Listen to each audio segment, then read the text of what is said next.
We are live. I've got Mother Christmas. Hello, Mother Christmas. How are you? You've chosen this song. Very apt. I'm dreaming of a white Christmas, just like the ones I used to know, where the treetops glisten and children listen to hear sleigh bells in the snow. That's all we're doing because it's about you, not the song. I didn't put that up either. Look at that. So that was the song, just in case nobody knew what that song was. Louisa, how are you? I'm good, thank you, Ashley. How are you? Thanks for having me on. No. It's lovely to see you. And thank you so much for making the effort and dressing up. I know, I even positioned my computer by my Christmas tree and my nutcracker for you all as well. You could tell I'm big Christmas fans in our house. Absolutely. Well, it doesn't last for long, does it? No, it doesn't. No, exactly. And so yeah, let's have a little bit of fun. I've been helping people put their Santa hats on their LinkedIn, which has been good fun. I've just put up a video on YouTube. So if anybody wants to see that, then just find it on YouTube. And it's dead easy to do, but it just makes it look so much more fun, doesn't it? Yeah, I'll definitely have a look after this. So yeah, great. Oh, I didn't want to shame you into doing it. I'm sorry. Oh, no, I'll do it. Great. So I know you because you've done some work with the six-figure bookkeepers, and we've known each other for quite a long time now. And I've watched you grow and grow and grow. And you're doing some amazing things as well. So tell us a little bit about yourself. Okay, yeah. So yeah, I think we've known each other probably just under a year or just over a year now. It's been more than that. I don't know how long. It's gone so fast. But obviously I did a bit of work with you, which was great. So yeah, the six-figure bookkeeping group's been brilliant. And obviously I'm a bookkeeper. So that was my first business, which I actually started in 2021. And well, as you know, it really sort of boomed and expanded quite quickly. And it very much went from just me working as a sole trader, bringing in a bit of extra income a month, because obviously around my two children, to suddenly being a business. And I've gone limited and VAT registered now, and looking next year at possibly growing a team as well. So I'm potentially going to take on my first employed staff member, which would be great. Wow. And it's just suddenly just gone really expanded quickly, which is brilliant, and I love it. But it's a big learning curve along the way. And then this year I've grown into money strategies. So I run two businesses now, which I never thought I would say, and that's great. And I'm helping people on a personal and a business level with their finances. And it's a little bit different to the bookkeeping. So I'll be helping people personally know how to budget, get in control, look at saving money, and just really planning ahead and knowing where the money is. And on a business level, it's like basic business finances, knowing about your profit and loss, how to do your cash flow. And it is for people who aren't quite ready yet for a bookkeeper and an accountant, but equally need to know actually how to look after their finances. So it's quite exciting to see where it all goes. No, I love it. And that's why I wanted you on the show. I want you to tell us a little bit more about that. We're going to go into a little bit more detail in a second, but I just want to find out a little bit more about what you're doing on LinkedIn. So you do use LinkedIn. What do you like about using LinkedIn, Louisa? I like it because it's quite close to Facebook, I think. You've got all the other platforms like Instagram and Twitter and things, but you don't quite get the same response with them. I like the fact, you can still post your picture. And obviously you can on Instagram, but you don't get the same communication style that you have on LinkedIn. And I've made some really great connections on there, and it's still quite fun, and you can have a look through people's profiles. It is a really great way of getting to know other business owners, but also people who might not be business owners too, and just really having a proper look. And it's just about connecting and expanding your network, isn't it? Yeah, absolutely. And that's the thing. I think people come onto LinkedIn thinking, oh, it's a bit stuffy. It's not. It's just They're like following Facebook. the wrong people. Yeah, absolutely. Absolutely. And the thing is, with Facebook and Instagram and some of the others, you can hide a little bit, but if you're on LinkedIn, you have to be that person. You are Louisa Willcox, the money strategist, the bookkeeper, however you've set your profile up. We almost know where you live, we know what you do, we know who your clients are and stuff like that, and it's all listed there. We know where you've worked before. And I think that's absolutely brilliant, because what it means is we're all a little bit polite, we're all a little bit more politer and more respectful to everybody else on the platform. Because some of the other platforms can be quite hateful and trolly. But Yes. you don't see that much on LinkedIn, and when you do, they're shot down in flames. They're Yes. No, absolutely shot definitely. down in flames. You know, if I came onto your post and said something derogatory about you or what you were doing or what your post was, one or two people who've also commented on there would come on and jump on me and sort of like, you know, who do you think you are? You know, this is not that I would, not that I would. But those people that do, they soon get it in the ear and soon, oh, okay, maybe this isn't the platform for me. Yeah. Bye. And Bye-bye. I think LinkedIn is becoming a lot more authentic, and we're seeing a lot more of the real people now. It's gone from being just a business platform to being more of a social network, and that's exactly what it needs.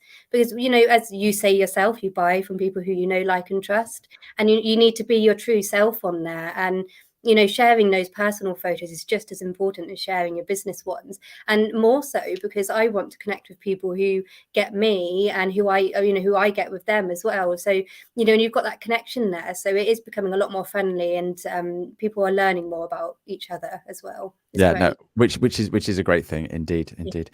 So how often do you post on LinkedIn?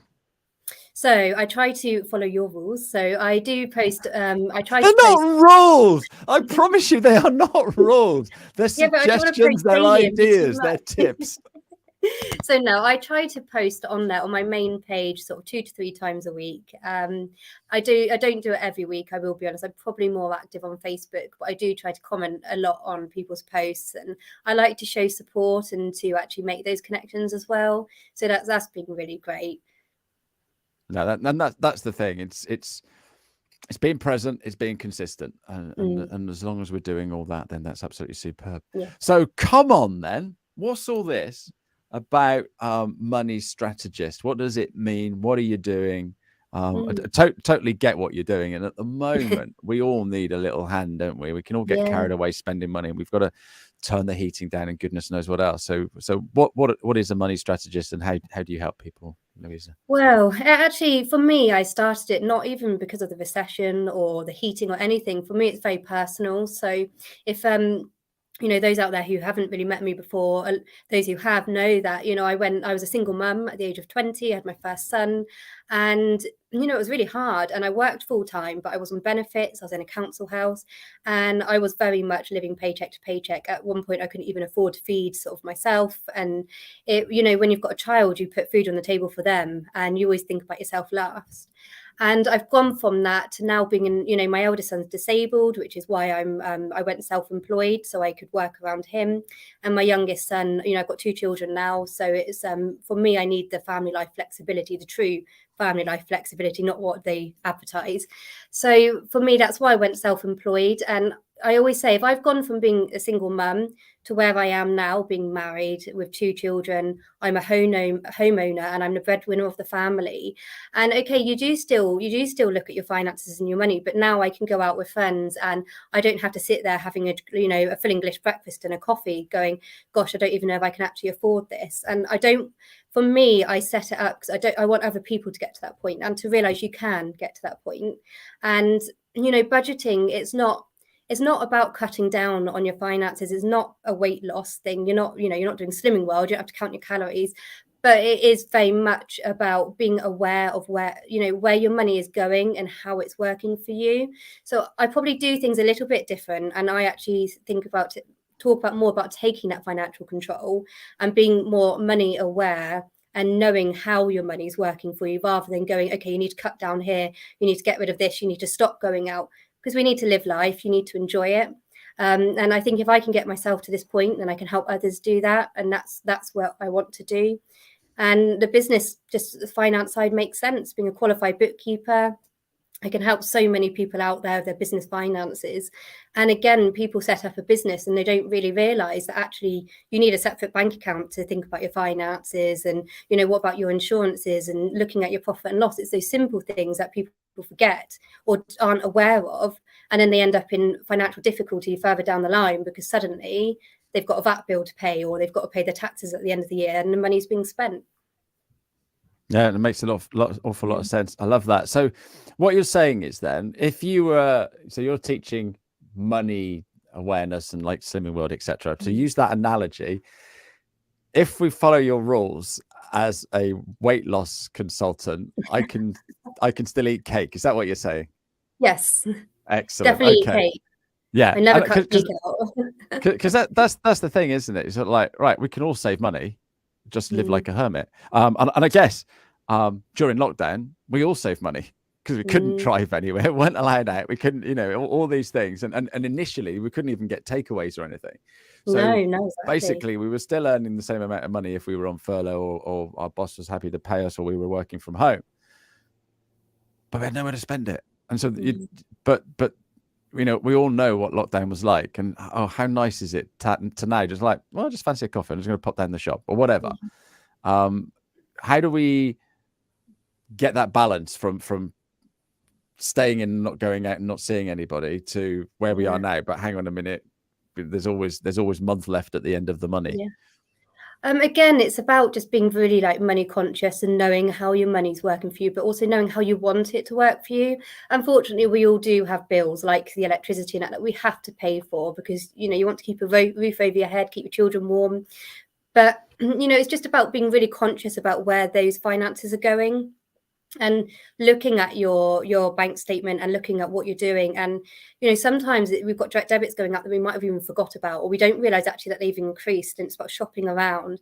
And it's just being really money conscious. And yes, okay, sometimes you do make sacrifices. I mean, myself, you know, I love going and getting a coffee down into town, don't get me wrong, I'll treat myself, but I'm more likely now to actually take a coffee with me, or instead of us going out on a really elaborate day out, you know, we are more likely to go for a really nice walk, and I'll pack a flask of hot chocolate and I'll take some travel cups, and then we'll stop and we'll have our hot chocolate and carry on. And the kids love it. And it's just about being a bit more conscious of how we're handling our finances and not hiding from it. And that's the biggest thing, is actually taking accountability for it and actually looking at your bank statement every single day and just planning in advance. And then when you do save on those things that you change and the changes that you make within your life, you can then use that to actually invest and start growing your wealth. And then, of course, you then creating your generational wealth for the future, for yourself, for retirement, and for if you've got children, for your children as well. So it's then planning for the future. Yeah, I think that's the biggest struggle, isn't it? The cost of living at the moment. So like, well, how on earth can I save anything? You know, there's like I said, there's month left at the end of there's month left at the end of the money. How can I put any away? Because we have to save for a rainy day. Yeah. So what are your top tips there then, Louisa? Well, I definitely think look at some apps. So there are some great apps out there. So I use one which is called Airtime Rewards. So when I actually go out and, you know, buy my shopping or I'm spending, I actually get cash back. So it's money that I'm already going to be spending anyway. You know, I need to go to the shop, but then I get some money back for doing that. So when I do my, you know, I shop at Asda. So when I do my weekly shop, I might get a couple pounds on that, and it builds up. And then what I do is I go on there when I check it, and when you get to £10, you can have that money transferred off your phone bill. So my phone bill will reduce by £10 for that a month.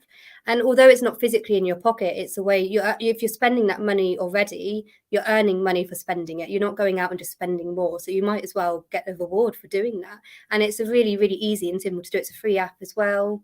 And again, it is just about looking at the way, you know, almost like how you're living and what supermarkets are you shopping at and what are you buying. And it's not about not enjoying what you're eating or what you're buying, but maybe buy the cheaper brands, buy the store owned brands, because the quality is just the same, but they're a lot cheaper. I shop at Lidl's, and I'm not embarrassed or anything about that, because as I walk into Lidl's, there's all the posh people in their Jags and their Mercedes and their BMWs and their Land Rovers. So if it's good enough for them, that's why they can afford Land Rovers, BMWs, and Range Rovers, isn't it? And so I do like a rich tea. Oh yeah. and so in Lidl's, they're like 56p a packet, right? Next to them in the store this morning, I noticed rich tea, McVitie's rich tea, in a 2-pack. Guess how much? Oh, I don't even know, if I'm honest with you, because I buy store-owned brands myself. Yeah. And the reason I do Asda, my top tip is I get a home shop. I pay £6 for delivery saver, get it delivered to my house, because if I go to a supermarket, I spend twice as much. You don't pick. So it's cheaper for me to go to Asda and get a home shop. But I reckon, what, £2 now, maybe nearly £3? I don't. Yeah, I think it was about £2.40 something. Yeah. for Big for difference for between 50p and £2.40, isn't yeah, it? yeah, yeah. Well, obviously there's 2 packets in that, but even so, yeah, and they didn't have any at Lidl's a while back, and my wife bought them. Was at Tesco. She goes over to Tesco to take mum shopping, and she came back with a packet of them, and they weren't as nice as the ones that I'm used to. So, and that's the thing, isn't it? So yeah, it's worth trying the cheaper brands. Yeah, It's not. definitely. There's some things we've got to pay for, and we've got to pay decent money for a good bookkeeper or whatever. But then other things you sort of like, well, what's the difference? You've got to like, can it be normal gin, or does it have to be Gordon's? Because by the time you've drowned it in tonic and lemons and ice, You can't tell the difference. can you tell the difference? You're going to get the same effect at the end of the day anyway, aren't you? So. Well, yeah, exactly. So no, yeah, that's great. Any other top tips then? So where should I be saving my money if I've got any money left at the end of the month, Louisa? Look at definitely, well, at the moment with interest rates rising, although it's not good for mortgages and things, look at savings at the moment, savings accounts, ISAs, obviously you get your tax-free money a year, and look at investing. And by that, I mean like your stocks and shares, ISAs, things like that, and make sure if you do want to go down that route, I mean, I'm not a financial advisor or anyone like that. But if you know someone who's quite good with that sort of stuff, speak to them, because obviously with interest rates rising, this is when savings are going to start rising, and those rates are going to actually go up. So you can start putting money back each month for that and actually start looking at growing your wealth. And if you can invest things, you can actually start investing for them as little as £25 a month. So it doesn't actually have to be a huge amount. But if you really want to, and the biggest thing that I do talk about as well is, we go into and we create these jobs, or we're working, or we're entrepreneurs and we're working for ourselves. But a lot of people have their money all in that one pot. And I always say, if it all failed tomorrow, how are you going to pay for your bills? So look at maybe investing that money in yourself and your business, and looking at different income streams as well. So you've got your recurring revenue, money working in the background. Myself, I sell budgeting books and family planners on Amazon, and it's just another way of bringing money in. And I don't have to do, I've created it once, now it's up there, loaded up, and people buy it. And then you get the money in every now and again. So you're still earning, but without having to trade your time for money. So there are ways of bringing in more money into your household. So if you do have a little bit spare, maybe look at actually something where you can actually start learning about that and growing your wealth and investing it in different ways to bring more into your pocket. Get you. I'm loving this. So what are the biggest draws on our cash, and what sort of things should we be doing immediately? As soon as we finished watching this, like, right, what am I going to go and do now? What's the first thing you say to people when you look at their finances? Well, first of all, if you haven't got a budget, I don't care how much money you do or do not have, you need to have a budget plan. And ideally, you need to be doing that weekly. So I do it on a Sunday for the week ahead, and I will sit down and I'll plan exactly what's coming in and out of our house. And it just means I know exactly what we do and don't have to spend that week. And then every single day, you need to be checking your banking app. And again, don't hide from it. If you've got debt, don't worry about it. You can get out of it. And I think this is the thing, is we go down such a rabbit hole of feeling guilty over money and because of what society's taught us, but actually don't, because guess what? Loads of people are in debt. I've got a mortgage. Okay, it's an asset in the long run, but it's still debt. But I know what it's got. And again, so that links on very much onto the money mindset. And I know there's a lot of people talking about it at the moment, but it's so, so important. And it's not just on a business sense, it's on a personal sense as well. And changing the way that you view money and being more open to talking about it and discussing it and coming to terms with your own finances will really help to actually push things forwards. So actually do really look at your own budget, make sure you've got one, know where your money's going, start working on your money mindset. And also, I mean, if you really want to start making changes tomorrow, look at your shopping bill, look at how you're spending that, and, look at what other, like say your brands that you can do. You really need that, like you say, that Heinz or your branded thing, or can you just get the Asda's own or the Lidl own, and bulk cook as well. Use your slow cookers and your air fryers if you've got them, and start bulk cooking and really, really planning in advance with your meals. And if you like your takeaways, there's nothing wrong with that. And it's okay to have a takeaway. Obviously, we've got to live and enjoy life, but start making your own. So we don't, instead of us going and buying pizza now, getting pizza for 4 of us, it's nearly £40 to £50. Once a week we will make our own pizzas. Might cost £10 in ingredients, but it's still £30 saving there, and the kids love it as well, so it's great fun. You just got a lot of washing up at the end. Yeah, absolutely. But again, we train the kids properly, they can do it. Exactly. A bit of pocket money for them. Skills for life, Louisa. You give your kids pocket money? I do, yeah. I'm not too regular on it with, if I'm honest with you, because they do, we do take them out and that. But yeah, they do get pocket money if they do enough. And my eldest is 9 now, and he's very, as you can imagine, he's very keen to start earning the pennies. Bless him. No, I totally agree with pocket money, because it does get your children understanding the value of money. Yeah. So yeah, I had pocket money, and then when the kids were older, they had pocket money, and they had to earn it. Yeah. They had to earn it. We did a house up, and I paid them to strip the wallpaper and stuff like that. And basically, the thing was, if we did enough work all together, I was basically putting money into a pot, then we'd get a new TV. So when we moved into when the house was fully refurbished, we moved in, and we had a brand new TV, and that's but they appreciated it more. Yeah, they appreciated it more. Definitely.